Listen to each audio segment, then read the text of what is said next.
Porque, assim, tá impressionante. O Instagram, especificamente, que eu ainda tenho um vício de dar uma olhadinha nele. Quem sabe eu até consiga me curar nos próximos meses. Mas é impressionante a quantidade de frase de efeito que tem no Instagram, né? Pra gente conseguir criar uma conexão, enfim, sempre positiva com a realidade. E com isso eu não tô dizendo que a gente tem que parar de encontrar frases positivas. O que eu tô dizendo é que a vida é um caleidoscópio de emoções mais complexo do que só as emoções positivas. A gente empobrece a própria experiência emocional quando a gente só quer se sentir bem. Se sentir bem é uma consequência de ter lidado com os momentos em que eu me senti mal. E a frase, como essa que a gente leu aqui no começo do podcast lá do Aristóteles, a frase não é para viralizar ou para fazer um react. A frase não termina em si só. Desculpa. Eu acho que todas as frases que levam a uma reflexão, como esses trechos de livros que a gente lê aqui, não é porque, que bonitinho esse trecho de livro. Não, que reflexão que ele te gera. O que você pensa, né, e decide fazer, mudar de comportamento a partir daí. E as pessoas repetem as frases com uma profundidade de um pires, né? É como se a frase por si só, né, bastasse. O camarada que ele quer mudar, né, a sua vida, ele quer emagrecer, ele vai lá e ele compra uma roupa de ginástica. Deu? Já tá lá a roupa de ginástica, já comprei, já vesti na loja, ficou bom, até tirei a foto no Insta. Então, mas vai pra academia, né? Então, a frase por si só, a repetição desses conceitos aí de chiclete de bola, as frases de chiclete de bola, né, que a gente falava, que hoje em dia é a internet, né? Aquela frasezinha de chiclete de bola que vem ali e gruda, né? Eu não me lembro da minha coleção do ping-pong. Eu cheguei a ter uma coleção de frases do ping-pong. Tinha perguntinhas também que a gente conseguia responder. Deixa eu aproveitar essa coisa da frase de efeito, mas do efeito dela. Frase de efeito dela. Agora eu fiz até uma cacofonia aqui. Mas eu queria comentar dos 3 princípios da egonomia. Opa. O que é isso, tá? Esse livro a gente já trouxe aqui. Eu acho ele bem interessante. Ele traz algumas reflexões bem originais, assim. Não é muito comum ter essa abordagem para falar de ego. Por isso que eu gosto de trazer ele. O fator ego, né? Como o ego pode ser o seu maior aliado ou o seu maior inimigo. Quando a gente está falando em raiva, e se a gente quiser botar só numa perspectiva da psicologia evolutiva, a gente vai entender o papel dessa emoção para a nossa interpretação da realidade, para a nossa adaptabilidade no mundo, para como é que a gente vai interagir com o outro, que pontos a gente vai quebrar. Beleza.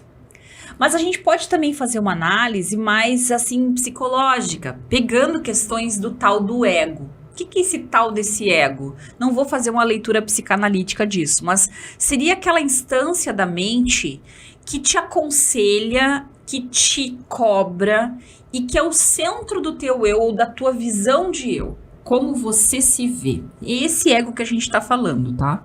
Não tô falando exatamente no ego freudiano, coitadinho do ego freudiano, que fica amassado pelo id e pelo superego, que fica ali no meio negociando com os droids. Tô falando num ego mais assim como a tua parte consciente, né? E daí esses autores, eles falam que o ego, ele tem uma função importante de te defender, de trazer os teus interesses no mundo e tudo mais. Então esse é o lado positivo dele. Ele se torna bacana pra ti quando ele respeita esses princípios de ergonomia, como se fosse a ergonomia do ego, sabe? Então olha só que interessante, são 3 princípios. O primeiro princípio é o da humildade, que te permite abrir a tua mente. E ela é muito mal compreendida, essa palavra humildade, né? Humildade não tem nada a ver com submissão, gente. Humildade não tem nada a ver com, eu vou deixar o outro fazer em cima de mim o que ele bem quiser, né, fazer contra mim, e eu não vou fazer nada. Não, humildade é o estar aberto ao que o outro tem para me oferecer e, de fato, até uma certa... É a antessala da curiosidade. Isso aí, pronto. Tanto que o próximo item vai ser curiosidade. Tá? Então, o primeiro é a humildade. Eu não preciso ter todas as respostas. Uhum. É meio que se basear nisso. Isso. Eu não sei tudo, Sim. né? Beleza. Segundo princípio, tu já falou, curiosidade. Então, a minha mente está aberta para aprender. Eu tô tentando, então, descobrir o que você pensa. Porque, de repente, tem algum pedaço nessa equação que eu não consegui ver. Uhum. Terceiro princípio, veracidade. E aí a gente volta para o que a gente estava falando das redes sociais. Então, a gente tem que ter verdade na nossa palavra. Eu sempre comento, quando a gente está falando de conflitos, que é preferível, sim, eu me calar se eu achar que eu não vou ter uma frase que vai dizer a verdade. É preferível eu deixar para dizer em outro momento, eu me acalmar primeiro, eu conseguir falar com verdade e que não vá ferir os sentimentos das pessoas.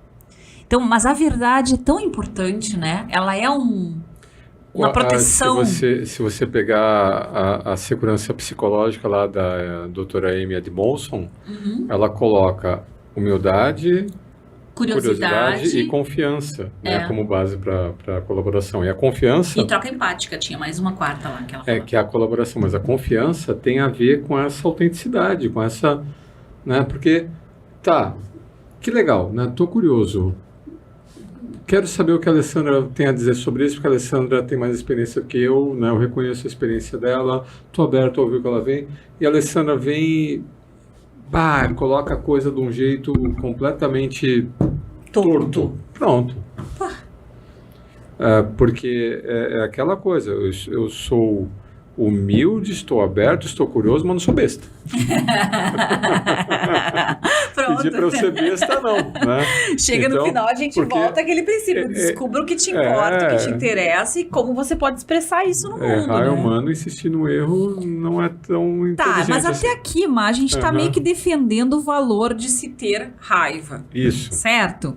Eu quero que agora a gente fale, e vamos ver se vai sobrar tempo de eu falar desse livro maravilhoso. Pessoal, a gente está sem o reloginho, nós nem sabemos há quanto tempo estamos falando. Eu estou vendo aqui, eu sei, temos 25 minutos. Tá, beleza.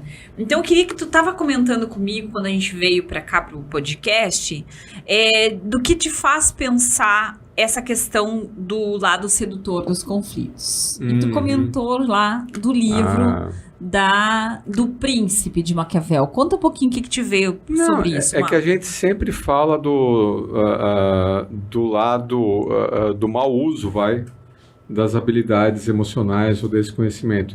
Porque uma coisa é o conhecimento, outra coisa é o uso que você faz dele. Né? Então, um camarada que entende esses mecanismos da raiva, que entende os mecanismos do conflito, eu posso usar desse meu conhecimento, né, para promover o consenso de uma forma construtiva, colaborativa, eu posso usar desse meu conhecimento... Meus poderes para o mal. Né, para, por exemplo, dividir pessoas... Isso. Né, e depois conquistar. Por isso que eu lembrei eu falei para você de trazer o príncipe, né? Porque o príncipe, o Maquiavel, ele coloca ali uma série de... E também mencionei do poder e a política nas organizações, né? Então, como utilizar... Interessante que o Maquiavel, ele não colocava as emoções de base. Talvez isso não tivesse ao acesso dele. Mas os comportamentos, né, dessas emoções eram estratagemas, né, baseados na raiva, no medo, né, para você conseguir dividir, impor, influenciar, né, as pessoas. Então, tem um lado sedutor, né, para quem... deseja poder e sabe fazer uso, né, desses estratagemas, que a gente precisa estar atento. Porque como tu falou, né, ou a gente estava falando no início do podcast, a gente tem uma tendência inicial a não entrar em conflitos. Mas quando a gente começa um conflito, a gente é capturado. A gente cai numa armadilha. Mais do que isso, a gente se deixa seduzir. A gente se deixa seduzir, a gente quer tomar lados, a gente quer tomar partido. Quanto mais tomado pela raiva, mais bipolar, não é bipolar, mais isso ou aquilo, binário, né? A gente se torna, né? Lendo sobre tomada de decisão, eu não vou lembrar o autor aqui, sinto muito, né? Mas a quantidade de pontos de vista distintos que você consegue manejar numa conversa, ela é diretamente proporcional à tua capacidade cognitiva e ao teu estado emocional. Então, quando você está tranquilo, quando você está calmo, você consegue, olha, tem um ponto A, tem um ponto B, tem um ponto C, tem um ponto D, tem um ponto E. Uma noite bem dormida, né, mas também... Agora, se você não consegue fazer isso, você está tomado por emoções, é isso ou aquilo.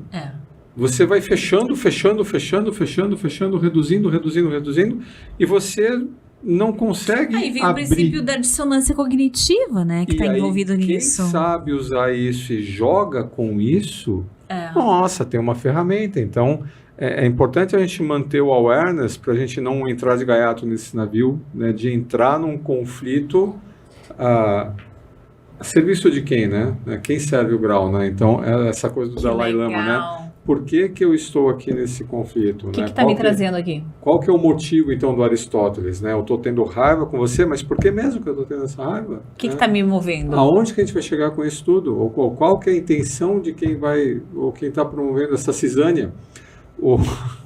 Tem um livrinho, aquela série do Asterix, né, e Obelix, né? É uma série de histórias em quadrinhos, né, do Uderzo e do Goscinny, que eles retratam a conquista da Gália na época lá do Império Romano, e um dos capítulos, né, do Uderzo e do Goscinny chama A Cisânia. Então é um camarada, né, que o poder especial dele é provocar a cisânia.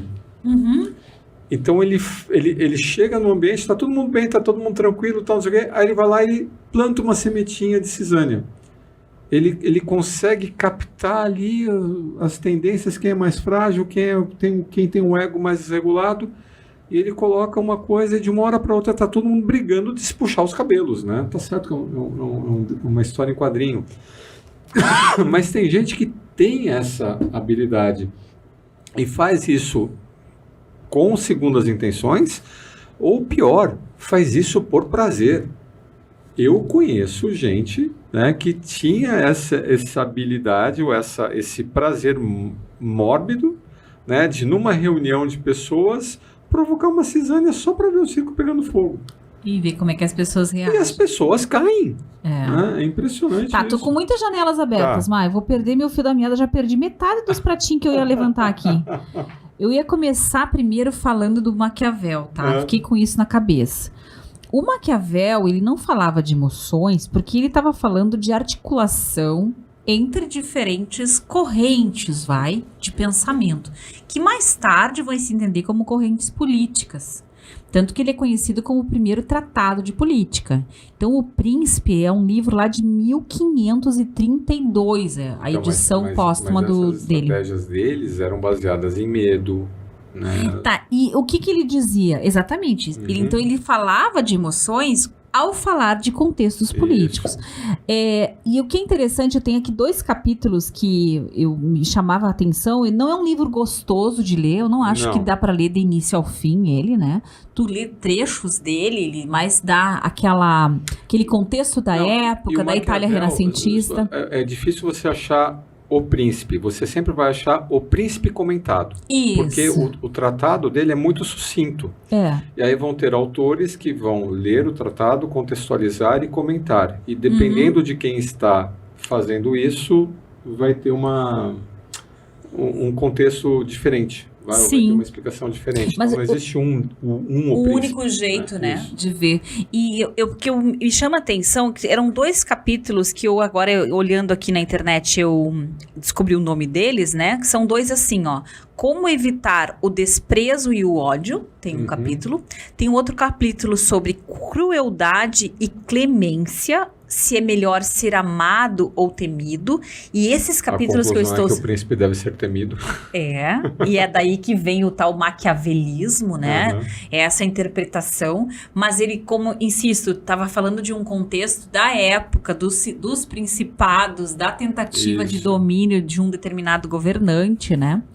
E daí tem um deles que diz aqui, como um príncipe deve agir para ser estimado. E uma das coisas que eu lembro que ele fala, posso até estar enganada, que faz muitos anos, isso que está na minha cabeça, é de que você, quando tem um pacote de maldades, você vai lá e joga as maldades tudo de uma vez só. Porque daí você já mostra que veio.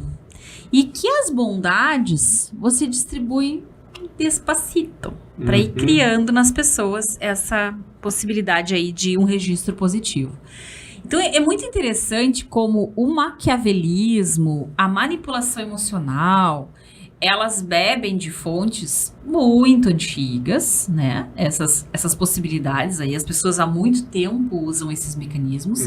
E como tu mesmo disse, o conflito ele pode ser uma maneira de introduzir uma futura até adoração por aquele que tá colocando isso. E pelo amor de Deus, a gente não tá dizendo que é pra vocês fazerem isso, tá, gente? Não, estamos dizendo que isso existe. E todos esses livros, né, do Maquiavel, etc., são contexto para obras outras, né? Por exemplo, tem aquele filme, livro, etc., Duna. Né? Esse já é o Mimoso do Marcelo, vai estar estreando agora, no final desse 2023, a segunda parte do filme Duna. Mas o que existe no filme Duna? Né? São casas, né? Tipo da época do Príncipe, então, lembra muito o Príncipe, exato, né? Porque é uma aristocracia... Inclusive o próprio cara do Duna é um príncipe, né? É uma aristocracia numa era espacial, uma aristocracia na ficção científica. Como é que é o nome do cara, tu te lembra, Má? Do qual deles? O protagonista do Duna. É o Duque, Leto Atreides, né? Da casa Atreides. Viu? Né? Era só para ele se exibir que eu deixei essa pergunta. Mas a casa Atreides, né? Ela é arqui-rival, né? Da casa dos Harkonnen. Tá. Né? E aí, olha as intrigas, né? Então, o imperador, né? O Padishah lá, que é o imperador desse cenário, ele provoca uma cisânia entre as duas casas, porque as duas casas estão se fortalecendo muito, ele não quer ficar fraco. Então, já começa daí. E tem lá um planeta que eles disputam. O tal do Barão Harkonnen, que tinha 2 sobrinhos, ele manda um sobrinho ir lá no planeta instalar o terror. Todo o pacote de maldades que você falou, para o segundo sobrinho aparecer como salvador da pátria. Né? Que interessante. Então, todas essas artimanhas do príncipe, se você, né, gosta de Duna, né, e você quer entender um pouco de como o Frank Herbert, né, colocou essas intrigas palacianas entre casas, né, entre as Bene Gesserit, né, e todos os outros personagens, né, que aparecem, né, todas as outras forças que aparecem no filme, que na época do Maquiavel poderiam ser associadas à igreja, né, a esses outros entidades de influência. Se você lê O Príncipe e depois, com o Príncipe na cabeça, você vai ler Duna, você fala, que interessante. Que legal, mano. Mas precisa ter essa... E se depois você ainda tiver fôlego, você pega o livro Os Pilares da Terra, que é maravilhoso. E é um livro muito grande, então ele é um livro que tu leva meses até lendo, se você ler com calma ele, que ele vai contando todas as forças envolvidas, vamos chamar assim de forças, na época do início da Igreja Católica, né? Então, é lá no início do século, não lembro mais qual é o século lá, talvez 1200, por ali. A Igreja Católica começou no século terceiro ali. 1000 e pouquinhos ali. Não, terceiro. Mas deixa eu até ver qual é a época do... O Concílio de Trento lá foi 303. Não, mas aquele, do livro mesmo, dos pilares, é 1000 e poucos, porque eles estavam construindo as primeiras catedrais. Deixa eu ver quando é que se trata, que eu vou pedir ajuda da Wikipédia. É publicado, deixa eu ver, E daí ele conta o início da Igreja Católica e de todas as forças da monarquia, dos próprios senhores feudais. Então, eu acho que é a Baixa Idade Média que a gente chamava. Era antes do despotismo esclarecido, quando eles quebraram os pratos, né, uns com os outros. Né? Isso aí, século XII, ó, isso aí, bem no comecinho, né, do milênio passado. E a igreja se aproximou dos senhores feudais com a teoria do direito divino. Por que o rei é rei? Porque Deus quis, pronto. Exatamente, então maravilhoso. Então, tu tá falando no Duna, eu falando nos Pilares da Terra, o Maquiavel... E me veio na cabeça que tem um urso branco que tá na nossa mesa aqui, que a gente tá falando sobre isso ao falar dessas 3 coisas. Vamos ver se tu adivinha como é que é o nome do urso branco que a gente tá falando. Sobre o que a gente tá falando exatamente? A gente tá falando sobre política, sobre poder? Sobre poder. Uhum. Matou a charada. Não, sim, mas é... Mas é. Estamos falando sobre forças de poder. Então, o lado sedutor do conflito é o poder. É você exercer poder. E como personalidades narcísicas não faltam, né? Exato. Juro que a gente não tinha pensado nisso. Foi conversando que a gente chegou a essa conclusão. Porque o poder é uma coisa muito sedutora, Má. E não à toa, na corrente do McClellan de motivações, já começa a fazer as conexões com as nossas aulas de motivação, né? A motivação humana, ela também perpassa questões de poder. Existem linhas de psicanálise falando de poder. Aqui no Brasil a gente não estuda muito, mas é a linha adleriana de psicanálise. Ela fala sobre o poder, sobre como nós temos essas forças intrínsecas ligadas à busca de poder, de que a própria sensação de tu estar abaixo da hierarquia de poder te traz uma série de dificuldades emocionais e psíquicas, sabe? Então, poder é um tema, assim, pra lá de gostoso pra se falar. Nossa. Porque tem muita coisa envolvida nisso, né? E ele não influencia todo mundo, né? Por exemplo, o pessoal da teoria crítica, né, tenta expor essas relações de poder e o que está por trás, as ideologias, etc., né? Também como o pessoal que dá produção de sentido, né? Não, peraí, isso aqui não faz sentido, né? As pessoas de um posicionamento assim mais pós-positivista ou positivista, não, vem cá, isso aqui não faz sentido. Né? Então, ou porque tem uma ideologia ou porque necessita de uma produção de sentido, né, não se deixa seduzir tanto assim ou se influenciar tanto assim por esses esquemas de poder. Mas tem uma imensa parte da população que se submete de bom grado quando reconhece uma estrutura de poder. Inclusive, era uma das formas de influência que a gente estudava, né? Que a pessoa, ela fala, por que é isso? Né? É assim porque, sei lá, porque a religião quis, por exemplo. Deus quis, porque ele é o mais velho, e porque ele é o patriarca, e que a gente deve seguir aos mais velhos, e que a gente deve respeitar, e que falou, tá falado, e que ele é o CEO, e que ele é o não sei o quê. Tu lembra, né? Escuta, vem cá, como é que tu chega numa reunião e contradiz o CEO? Quando esse cara fala, a gente baixa a cabeça e escuta. Mesmo que ele mande vocês baterem a cabeça na parede, sim, ele é o CEO, então não, então, poxa, então tem toda uma parcela enorme da população que ela é como se ela tivesse pré-programada para aquecer essas estruturas de poder que se manifestam. E tem gente que percebe isso e surfa na onda.